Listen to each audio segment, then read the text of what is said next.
In this video, we will guide you through terminating an employee that is voluntarily resigned. It will involve the payment of 2 days or 15.2 hours of normal salary pay in this pay cycle, unused annual leave with leave loading, and unused long service leave. Payment will be made outside the normal pay cycle. Other types of terminations, like a redundancy and a dismissal, are covered in other videos. Payment of unused long service leave is conditional on state industrial relations law and the length of service. Long service leave will not be payable in all resignation circumstances. Users should consult their accountants or other payroll advisors for clarification on any points in terminating the employee.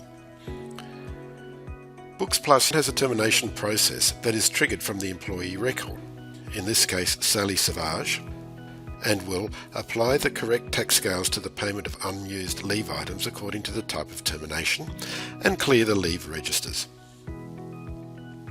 The first step of preparing to terminate an employee is to check that pay items are correctly configured for the needs of the termination process. So click the Leave tab. Ensure that annual leave item is ticked to Pay on Termination.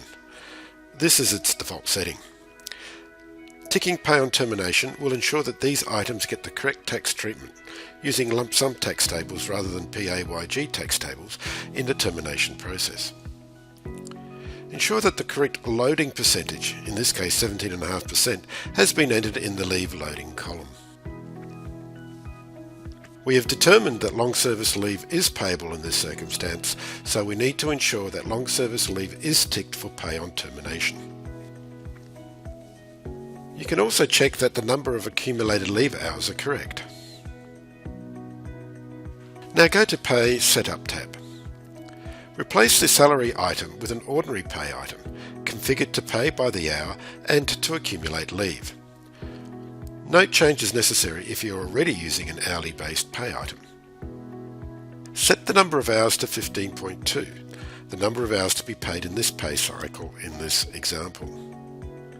You may need to calculate the hourly rate to be used.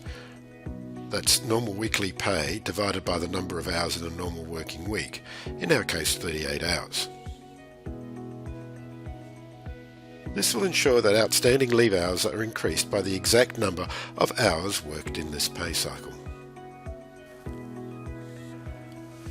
We are now ready to start the termination process. Click on the Employment tab and scroll down to Important Dates section. In the Termination Date field, enter the date of termination and click outside the line. You'll be asked for a type of termination. Select Employee Resigned from the drop-down menu. Now click on Yes, Create Pay Run to proceed to the Pay Run screen. If you click on No, Stay on Page, the pay items will be saved to the employee, and when they are included in a pay run, these termination settings will be populated and not their ordinary pay setup items.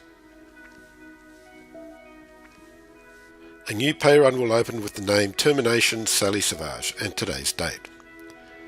Enter in the payment date for this pay run. Click on Sally Savage in the table to open her pay run. You should firstly enter the pay period start date and pay period end date. In the table, you'll see the earnings section populate with the ordinary time earnings item, unused annual leave, leave loading, and unused long service leave. Note that the number of leave hours have been adjusted for the final ordinary time earnings payment, and that leave loading has been correctly calculated for 17.5%. In the Rates column, you'll see the hourly rate is the same as the ordinary time earnings hourly rate. In the Amounts column, you'll see the calculation of the payment for those items. At the base of the section will be the total of the earnings payment. Now scroll down to the Company Summary section to see the super guarantee payment. Note that the super amount is paid only on the ordinary time earnings item and not on the unused leave items. Scroll down to the Tax section. Books Plus uses the PAYG tax tables to calculate the tax on ordinary time earnings items and the lump sum tax tables on the leave items according to the ATO's recommended calculation method. If you think the tax calculation is incorrect, then you will have to review your selection for the termination type when you started the termination process. At the bottom of the screen, you will see the totals for the various sections of the termination pay, and in the bottom right, the amount of the net payment to the employee. Return to the top of the screen and click on Termination Sally Savage 05/12/2019 link to return to the main screen for this pay run. Now click on Actions and then Finish Pay Run to complete the pay run. You can then continue and click on Email Payslip to send the payslip to the employee. Click on Payroll, Single Touch Payroll to prepare the pay for STP. Click on the pay run there and click on Send to GovConnect STP.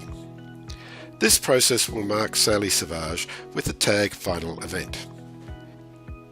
Then click on Launch GovConnect STP. Click on Open for the STP entity for this business. You will see at the top of the table the entry for this termination pay. Click on Details and you can confirm that the resigning employee, Sally Savage, is tagged as a final event. Click on Submit when ready to send the STP information to the ATO. The final step is to clean up the employee record.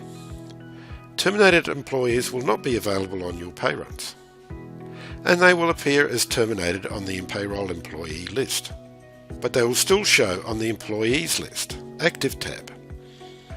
Tick the checkbox to the left of the employee's name and click on Mark as Inactive to remove them from the Active tab list. You can now view the terminated employee on the Inactive tab or the All tab. The entire termination process for this employee is now complete. Thanks for watching this video, and if this scenario does not match your circumstances, please look at our redundancy and dismissal videos. If you need more help, please go to help.ipabooksplus.com or contact support@ipabooksplus.com.